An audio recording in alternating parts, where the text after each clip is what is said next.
without further ado, let's get into Mr. Paul Reiser. Okay, so we're going to start off with, I think, well, first I want to start off and just say it's really, it's terrific. I mean, you're going through a renaissance. I mean, you're involved in so many exciting projects right now. You know, what kind of spurred everything on? I mean, you've got Stranger Things 2, you've got Red Oaks. Well, the real reason was I didn't want to do this interview and have nothing. So I thought if I plan ahead, knowing that we'd be talking this month, I said, let me, get things in motion so that I don't embarrass myself or bring down the quality of your little show. That was my real thing. It's not it's kind of funny. It's the one real plan that everybody has in show business is that there's no plan. And a whole bunch of things that I've done seem to all be coming out around the same time, which is, again, not my planning. But, the Stranger Things is that's a wild ride that, it's very rare that a show is that in demand or that of the moment. So it's pretty cool to watch and see. We had the premiere last week. Yep. And they just showed all around the world of these huge screenings and just fans and like in every corner of the world. Oh my goodness, this is a big deal, and it's so well done. It's deserved. It's a really good show, but it's just a lot of great shows. Not very few pop like that one does. So that's been fun to be a part of for sure. Yeah, it's definitely a phenomenon. There's no question about it. Were you a fan of the show prior to the Duffers coming to you with this role? Yeah, I was, but it was so quick. I mean, the show, it was literally last summer, and the show, I think, came out on a Friday. And that Monday, my 16-year-old son said to me, have you heard of this new show? And I had not. He said, oh, you should check it out. It's really great. And that same day, like within like a half an hour, I got a call that the Duffer Brothers wanted to meet me, and my agent said, have you ever heard of this brand new show? I said, of course I have. I have my finger on the pulse of America, man. And so luckily I did know about it. And they said, well, I want to meet you tomorrow. I went, okay. So literally I hung up and I watched the first couple of episodes, and I was hooked. I thought, wow, it was clearly, when somebody is just firing on all cylinders, you can tell. Yeah. You can tell a good director, you can tell a good writer right up front. And from the get-go, that's just like, oh, this is good. It's very specific, and whatever decisions they've made, they have locked into it. And it was really good. So when I met with them, I was already a fan, and but it was so early on the curve. It was literally the first week that it had come out. Sure.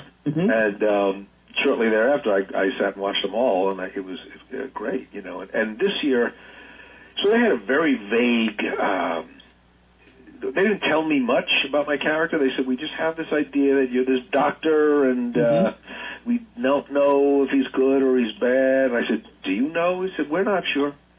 So I said, all right, well, which is really fun to kind of play because you have to straddle, you don't quite know where he's going to land. And even watching it now, I haven't finished up. I have like 2 episodes left.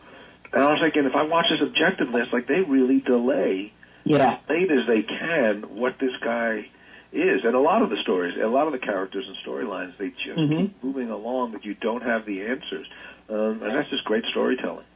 Yeah, at the time of this interview, I'm midway through episode 5 of the new season. So there you go. So I'm definitely... I'm definitely straddling right along with you. I think, it's definitely much more character-driven versus event-driven, which was like the first season was a big event. So very exciting to see kind of where it's all headed. And they've sort of done the best of both worlds because season 2 is a lot of events coming that you haven't seen yet. Yeah. And so there's definitely dramatic events. But what makes it stand out, and I think the reason people are tuning in, is the characters, and there's a beautiful character stuff going on with the kids, and everybody has sort of evolved, and it's a year later, and they're more mature, and they're going through different stuff. So they have really written that beautifully. But it's funny, there's any number of things you could watch if you just want to watch scary, if you want to watch things explode, or you want to watch creatures. But ultimately, what people tune in for is. It's the characters and the stories. So they have really got all their bases covered. Yeah, absolutely. My co-host is a huge Aliens fan, and I can't help but see the influence of this character from your character in Aliens. So yeah, they're sort of unabashed in their influence. You know, they're big fans of that movie and of Jim Cameron and a whole bunch of other movies too. They have a really deep and wide breadth of movies. You know, when they met me, when I asked, I said, like, how do you guys even know me? You know, they're half my age, and they said, well, and I assumed it was Aliens. They said, well, when we were kids, our father really turned us on to Diner. I went, wow. That's very different. You don't really see that. Although there is, they said, we're putting in a Diner reference here that is kind of subtle. And I read the script, I went, yeah, I don't even see it. I don't get it. That's how subtle it is. Yeah. But it's funny because people have caught it, and it's kind of a nice little cookie they tossed in there. That's neat little Easter egg. Sure. I have to you have to take a step back into the 80s for me and talk to me about your Aliens role real briefly. You know, how did you end up getting the audition for that? How did you end up getting that job? You know, at that point you were known as a stand-up comedian, so to kind of enter this more dramatic role in a sci-fi film, you know, how did that kind of come about? It came about in like really the most you know, boring conventional ways. I went in for an audition, and I think, if I'm remembering, I think at the time Jim Cameron had it in mind that he wanted to, you know, put as much of a deflect as much as he could, and have somebody that you would assume, you know, that you would least suspect of being bad. So maybe he started looking at comics. I don't remember that. I just went in for an audition, and you know, left, and I didn't hear. When you don't hear in a week or two, you just go, oh, I guess that didn't happen. And it was like 3 or 4 months later when I had forgotten about it. And they said, you got it. I said, I got what? And I said, oh, you're kidding. And they said, yeah, so they had, and I guess there was something that he wanted, or something that I was young enough, and perhaps, you know, maybe because I was unknown and I didn't strike, you know, at first glance you don't think this guy's evil, that sure. Maybe they could delay the revelation. Although I got to say, the audiences pretty quickly went, that guy's no good. We don't trust him. We don't trust the company. We don't trust anybody. Certainly not this guy. Yeah. How do you juggle comedy and drama? I mean, again, your roots are stand-up, you know, and kind of coming in as comic relief, and then obviously Mad About You in the 90s. So what do you prefer? Do you prefer comedies? Do you prefer dramas? And how do you juggle the two? You know, it's not really a juggling thing. You know, certain things, you know, the story and the piece that you're doing will dictate what it is that you're bringing. Like this is, you know, Stranger Things and Aliens is certainly not comic. You know, to me, I actually love the things that I write, and the things that I love watching are things that actually straddle both. You know, and Mad About You was certainly a comedy, but I think the pieces that people remember, as well as the comedies, they, you know, is the dramatic moments or the emotional moments or the connections. So it's sure, and they work together. You know, sometimes, you know, to me, a great scene is when we have a touching moment, and then you can have a funny moment right in the middle of it, and they service each other. You know, you care more about the drama because you've enjoyed and you've laughed with these people, and sometimes you need a joke to sort of pop the moment. So they really can work together. I mean, certainly in Stranger Things, it's certainly not funny, but there's and the character was certainly, his job was to sort of put everybody at ease. That was really clear intention, and knowing full well that this town has been screwed by this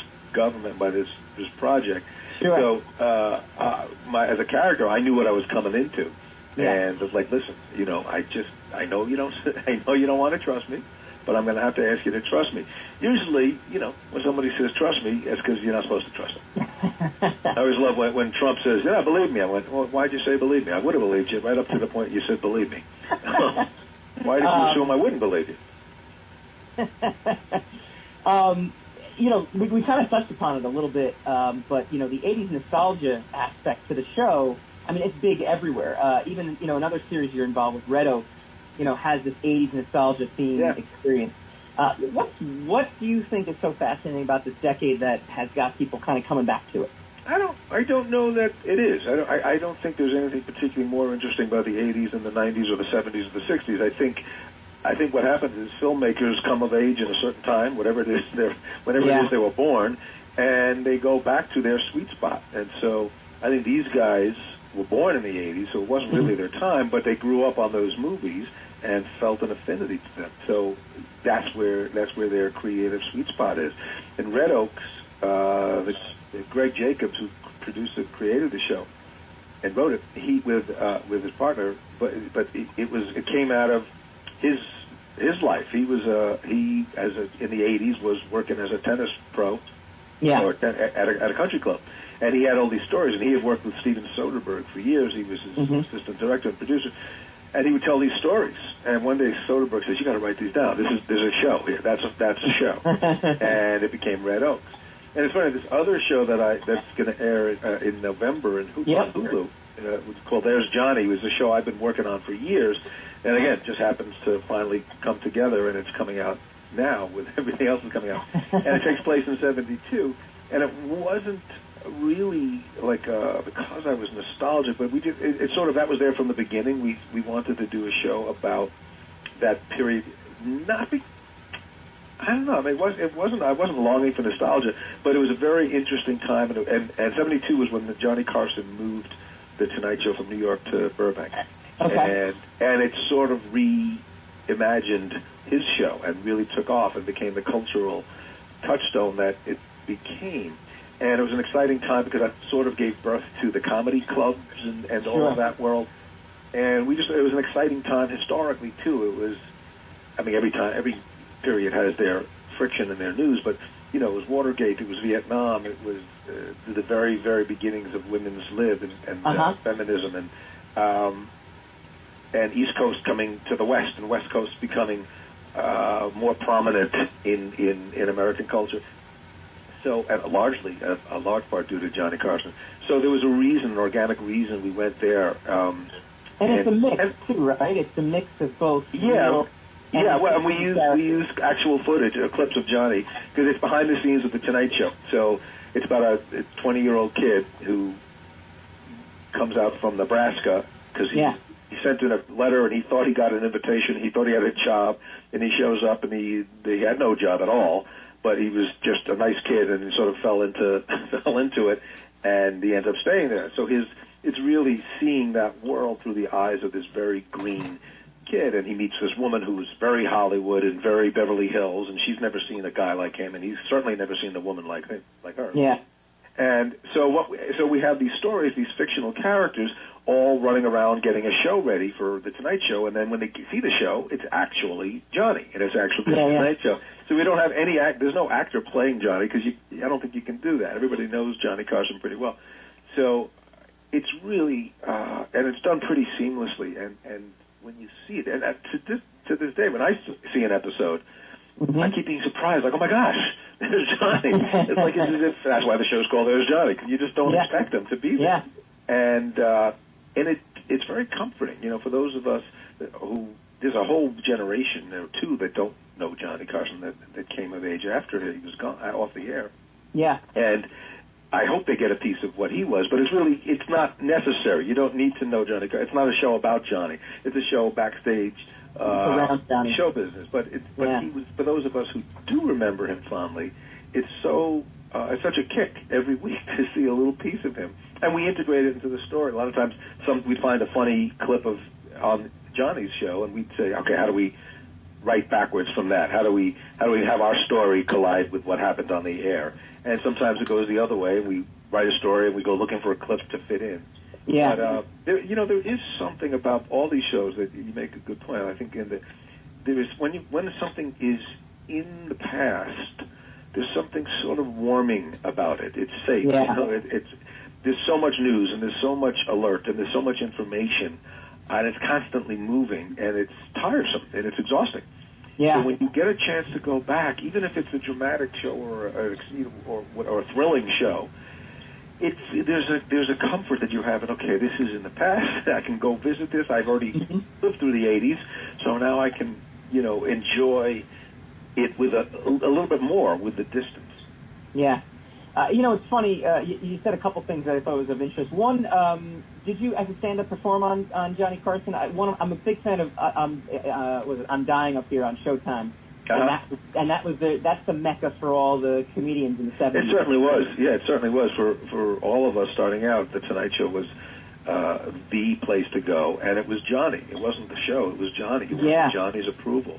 And so when you get to do your first shot, it's a big deal. It was certainly a big deal for me. I actually only performed stand-up one time. Okay. My first time, 1982. And there's footage out there. I don't know why it's the only one that's ever out there. And I look like a 7-year-old. It's like my voice was high. I was nervous. It didn't sound like me. And I go, gosh, I went a long time without laughs. And but when a few years later, I started doing the show pretty regularly with Johnny, but I didn't do stand-up. I would sit down on the couch, and I prepared material, so it's sort of a sideways version. You prepare your stuff, but it was much more conversational, and Johnny would chime in with questions, and he'd help you, and he was a genius. He was really so good in a way that nobody has been since. He would, not only as a comedian, he'd know how to help you, when to come in, when to stay back, and he was a fan, so he wanted you to succeed. There was no competition. Right. He was the king, and you were the kid, no matter how old you were, but he wanted you to succeed. And when you did well, he did well. So it's funny you mentioned a little bit earlier, too, the fact that we have all this noise and all this news and all this other stuff. One thing we have so much of now, too, is mediums to deliver content. I mean, your 3 shows that are coming out now or are out now, Netflix, Hulu, Amazon, 3 things that didn't even exist, 5 years ago, 10 years ago in terms of that. What do you make of this phenomenon with streaming and this quote-unquote golden age of television? Well, it's interesting how quickly we get accustomed to everything. There was a period, 15 years ago where we didn't all have cell phones. Right. Or we had a phone, but we didn't have a device. It's like, and I don't remember anybody ever teaching how to operate it. You just jumped in and I guess I got to get one of these, and suddenly everybody can use it and everybody can type. Everybody knows how to do it. And same with this. The first time you hear about it, it's like, what? It's not on TV. It's on the streaming, and then boom, and then now we're in, and the technology changes, and we all quickly got with the program. So for those of us making content, it's great, because you're right, these shows, I think all 3 of the shows that I'm on would not have ever gotten made 10 years ago. Yep. And, there's people that there's a bit of a downside because there's maybe too much content and you can't get around to it. But I don't think that's such a problem because, they also the shows are not going away. So if you put a show on wherever, I know sometimes I'll get around to watching a show 2 years after it's been around. I'm busy. And then you sit down and go, hey, it's just as good. And some shows you want to, Stranger Things, you want to watch it while it's going on because everybody's talking about it. Yeah. Or, Game of Thrones. But a lot of things you're just like, all right. I just caught up with Fargo, in its 3rd year. And I went, okay, I didn't lose anything. It's great. I get it now. So I think it's only a good thing. And a lot of times you come up with an idea that isn't necessarily going to be a big smash hit, or it can't necessarily run for 7 years. So now you can say, guess what? You can do a show that's only 10 episodes and you're done. Mm-hmm. And it'll live forever. Yeah. And so, this one, there's Johnny. I'm not hoping we get to do some more because we got a lot of stories and we got a lot of really talented actors and it's really fun to write. But if it didn't, I'd be really content that we just told a great story for an entire season, and there it is. And there it is. It's out there forever. Very cool, very cool. Are you a binger, or do you prefer the week-to-week format? I'm not a real binger in that I just don't have the patience to sit and watch too many of anything in a row. I just, I get pulled away or I fall asleep. But I do find that shows that I like that are once a week, I will stockpile on them and just in case I get a break and I'll watch 2 at a time. Okay. But I do feel I totally feel like the that piece of us that I can't wait till next week. I can't wait till next week. That muscle has gone away because it has. Right, and the appointment television is gone. That was also a real revelation about the Johnny Carson show. There's Johnny. In watching those clips, what struck me is, oh my gosh, we stayed up till 11:30 because that's when it was on. You didn't get the luxury of I'll watch it tomorrow when I'm on the treadmill. It's like, no, it ain't fair. Yep. So by definition, it was a different world, and your television was more important to you because there wasn't as much. Mm-hmm. So last question, too, as well, and I appreciate you. Thank you so much for taking some time to talk about this stuff. The TV reboots, I mean, Will and Grace is a big hit. Full House came back. X-Files is back. Any thoughts about a Mad About You revamp? You know, I said to somebody I've been talking about it, I said, but I'm really only talking about it because everybody keeps asking me, so I'm suddenly talking about it. I had never, for years, never thought about it, and then, like, now it seems like, well, it's in the air and everybody's doing it. So I'm not as against it. I mean, for years I would say there's just no way I would go back because I was very content with how we ended it. We knew we were going to do our final season, and we landed the plane and wrapped everything up beautifully. Sure. And then people talk about, like, well, it kind of would be fun maybe to see where's that couple today. So I don't know. So it's, you know, it's not impossible. I don't know that I don't know that America is hankering for it. I don't know that I'm hankering for it, but you know, if some genius idea comes to us and it seems doable, it could be fun. Cool, very cool. Paul, thank you so much again. I appreciate you taking some time out. And all right, well, thank you for your time. Appreciate it. Thanks, man.